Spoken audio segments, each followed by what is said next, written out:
Bab 037. Aku mengerti kita harus menunggu. Jahirnya mengangguk. Jika memaksa pun ia tidak akan mampu. Pertama, ia tidak memiliki senjata. Kedua, radionya mati. Ketiga, keadaannya belum pulih betul. Mustahil memaksa sekarang. Apapun yang terjadi jika pasukan sudah ditarik mundur, mereka pasti akan mengira dirinya sudah mati. Rahmat harus segera keluar dari sana. Apapun caranya. Ia harus menemui ibu dan Cahyanya, memeluk mereka. Memberitahu mereka kalau ia baik-baik saja. "Apa kau punya ponsel?" tanya Rahmat. Pria itu menggeleng. "No ponsel." Seharusnya Rahmat tahu kalaupun ada ponsel, maka tidak akan ada sinyal. Ia merutuk dirinya sendiri. Ia benar-benar ingin pulang. Sementara di rumah, Gracia datang ke rumah Bu Rahayu. Di sana sudah ramai orang-orang berdatangan. Ia masuk, perasaannya berkecamuk. Tidak menyangka kejadiannya secepat ini. Sari melihat Gracia yang baru masuk, ia memeluknya dan menangis. Turut berduka cita, "Ya, Sar. Aku nggak tahu gimana nguatin kamu, tapi aku harap kamu kuat." Sari menangis sesenggukan. Hubungan mereka memang cukup dekat, ketika dulu Gracia masih bersama Rahmat. "Bagaimana kejadiannya, Sar? Kenapa ibu bisa meninggal?" tanya Gracia pelan. Takut Sari keberatan saat keadaan seperti ini. "Aku nggak tahu. Aku juga nggak tahu gimana kronologi yang sebenarnya. Andi menelpon pas ibu sudah dibawa ke rumah sakit. Dan ibu," tangisnya kembali pecah. Gracia menenangkan. "Andi, gimana kejadiannya yang sebenarnya?" tanya Gracia ingin tahu. "Aku nggak tahu pasti apa yang terjadi. Yang jelas dua-duanya jatuh ke lantai bawah. Pas aku sudah sampai mereka udah jatuh. Aku langsung bawa ke rumah sakit, baru setelah itu aku menelepon Sari." Andi menjelaskan. "Apa jangan-jangan ini karena Cahya?" Gracia berasumsi. "Membuat fitnah. Kok bisa? Bukannya Cahya lagi hamil muda?" Sari tidak mengerti. "Ya bisa jadi, kan? Kalau dengar penjelasan Andi tadi. Mungkin Cahya yang hamil muda kan sering pusing, bisa jadi saat itu ibu bantu Cahya tapi malah gak kuat dan akhirnya mereka sama-sama terguling ke lantai. Ibu jatuh bersamaan dengan Cahya, ibu sampai meninggal sementara Cahya bisa selamat." Gracia lagi-lagi mengompori. "Jadi ini semua gara-gara Cahya?" Sari naik pitam. Pikirannya sedang tidak jernih. Ia langsung menelan informasi itu bulat-bulat meski jelas itu hanya tebakan Gracia saja. "Sar, kamu jangan kebawa emosi dulu. Ini hanya kemungkinan tebakan aku aja." Ia klarifikasi, padahal niatnya sejak awal memang memancing. Aku permisi sebentar. Salah satu rekanku datang." Gracia pamit dari sana. Pergi keluar. Apa yang dibilang Gracia masuk akal. Pertanyaannya, kenapa Cahya bisa ada di butik? Mau apa dia? Gumam Sari. "Aku sebelumnya tadi ditelepon sama ibu suruh jemput. Tapi saat sampai sana aku samar-samar kayak dengar suara ribut. Aku nggak tahu pasti apa yang diributin, tapi kayaknya ibu sama Cahya bertengkar. Terus aku buru-buru masuk, tapi pas sampai, mereka berdua sudah tergeletak di sana." Lihat. Andi menyodorkan ponsel Bu Rahayu. Panggilan terakhir yang masuk ke nomor ibu dari Cahya dan itu berkali-kali. Sari kaget mendengar cerita Andi. Fa meraih ponsel di tangan pria itu. Benar. Seketika Sari mengepalkan tangannya kuat-kuat. Ia kemudian pergi keluar kamar dengan amarah yang meledak-ledak. Sementara di kamar, Cahya sedang berbaring ditemani Cici. Saat kemudian Sari tiba-tiba masuk dengan ganas. Mereka berdua serentak kaget. "Cahya, Kamu apain ibu? Hah? Kamu yang bikin ibu meninggal, kan? Cercanya menggebu. Matanya nyalang. Kamu itu emang pembawa sial sejak datang ke keluarga ini. Sekarang aku minta kamu untuk pergi dari sini. Pegri. Teriaknya mengamuk frustasi. Cici refleks berdiri dan maju ke depan Sari. Tenang, Kak. Mohon maaf, bukankah alangkah baiknya sekarang kita ngomong baik-baik, ini sedang dalam keadaan berduka. Harusnya kalian saling merangkul. Cici berusaha melerai. Minggir kamu. Ini urusan keluarga. Dia itu pembunuh. Kamu orang luar nggak usah ikut campur. Keributan itu menarik perhatian banyak orang. Cahya sudah tidak bisa ngomong apa-apa, dia hanya menangis. Belum habis rasa sesaknya, sekarang ia menerima kebencian itu di waktu yang sama. Cici langsung menghambur dan memeluk Cahya. Sementara Andi menerobos masuk dan menarik paksa Sari keluar. Lepasin, dia itu pembunuh. Ibu meninggal pasti gara-gara dia. Dia itu pembawa sial. Sari masih meracau, tetapi Andi terus menyeretnya keluar. Setelah Andi berhasil membawa Sari keluar, Cici langsung menenangkan Cahya. Cahya, kamu yang kuat, ya. Ia tahu apa yang dirasakan Cahya meski ia bukan Cahya, tapi mendengar perkataan Sari barusan membuat ia ikut merasa sakit hati. Aku nggak tahu harus bagaimana, Ci. Cahya tenggelam di pelukan sahabatnya itu sambil menangis tergugu. Jiwa raganya benar-benar lelah. Cahya, kalau aku boleh kasih saran, sebaiknya kamu pindah dari sini. Mau tinggal di mana, Ci? Rumah dinas sudah enggak bakal bisa ditinggali. Mereka cuma ngasih aku waktu sebulan buat pindah. Kalau di rumahku aja gimana? Cahya menggeleng. Aku gak mau ngerepotin kamu, Ci. Ya ampun, kamu ini.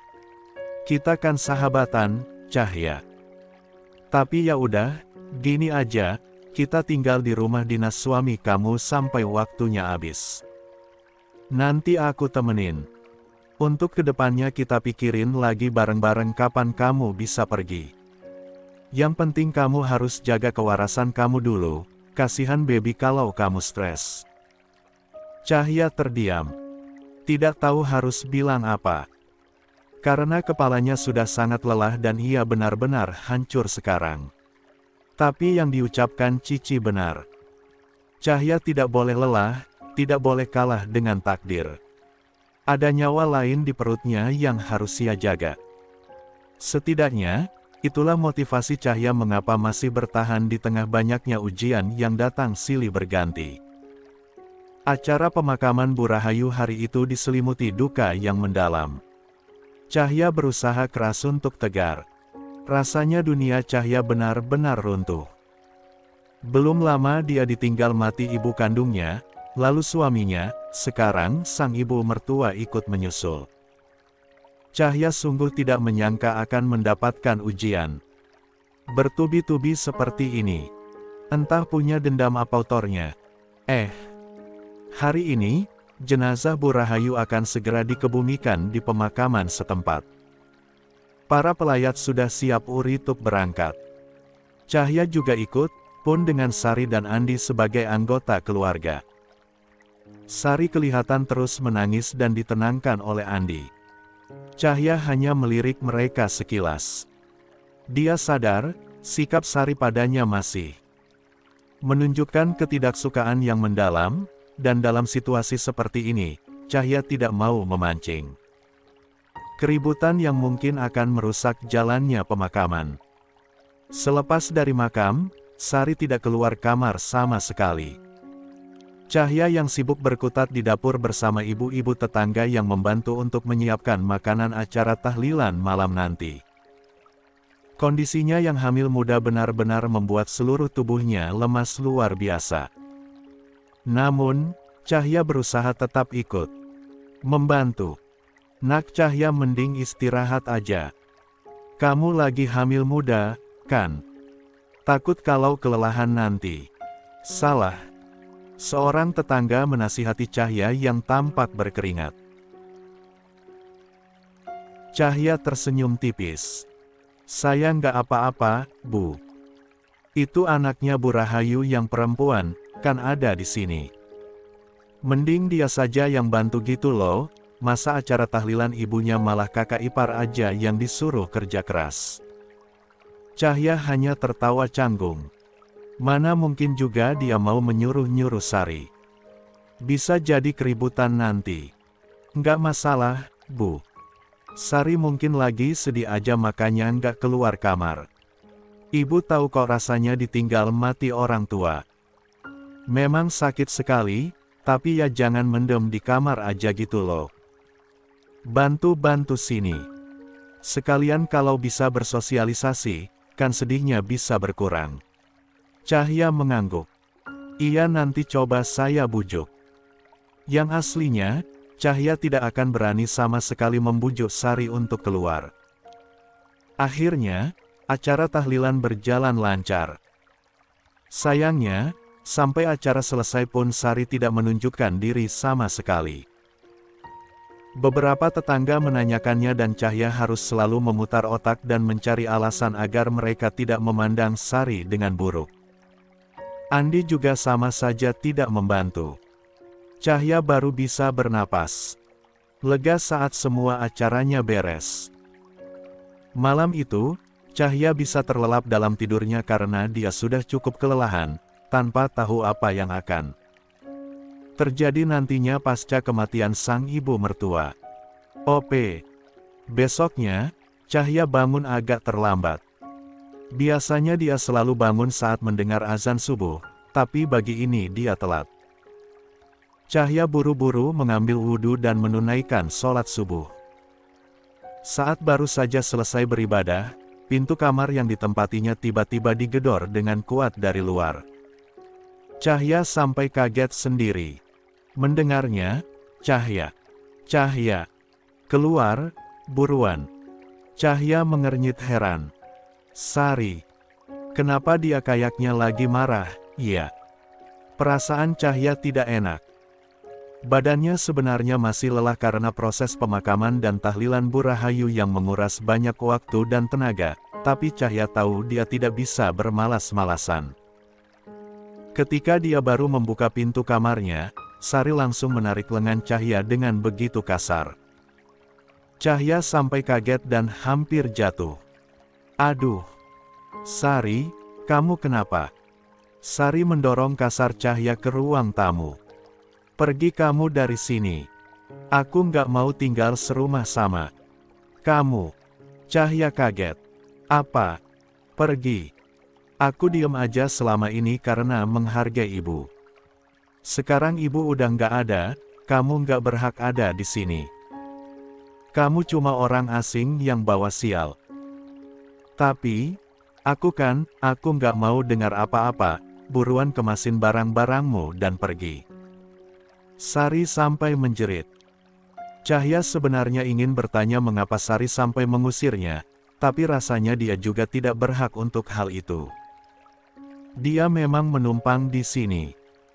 Sari adalah anak kandung Bu Rahayu, dan jelas dia berhak atas rumah ini. Cahya akhirnya mengangguk. Baik, kasih aku waktu untuk kemasi pakaian dulu. Buruan, nggak pakai lama. Udah muak aku lihat muka kamu. Cahya langsung ke kamar dan memasukkan beberapa pakaiannya. Untung saja dia tidak membawa banyak pakaian meskipun lebih banyak tinggal di rumah Bu Rahayu saat Rahmat ke Lebanon. Cahya selalu tahu bahwa dia tidak akan tinggal selamanya di rumah ini. Saat mengemasi barang-barangnya, dia menatap figura foto lama Rahmat dan Bu Rahayu. Itu adalah fotonya ketika masa pendidikan tentara, dipajang di kamar itu. Cahya tersenyum tipis. Wajah Rahmat memang tampak kaku sejak dulu. Enak ya, Mas Rahmat dan Ibu pasti bisa bersama sekarang, gumam Cahya. Matanya berkaca-kaca. Selama beberapa saat, Cahya yang sedang sedih malah fokus memandangi foto Rahmat dan Bu Rahayu. Dia baru tersadar saat Sari kembali menggedor pintu kamar itu.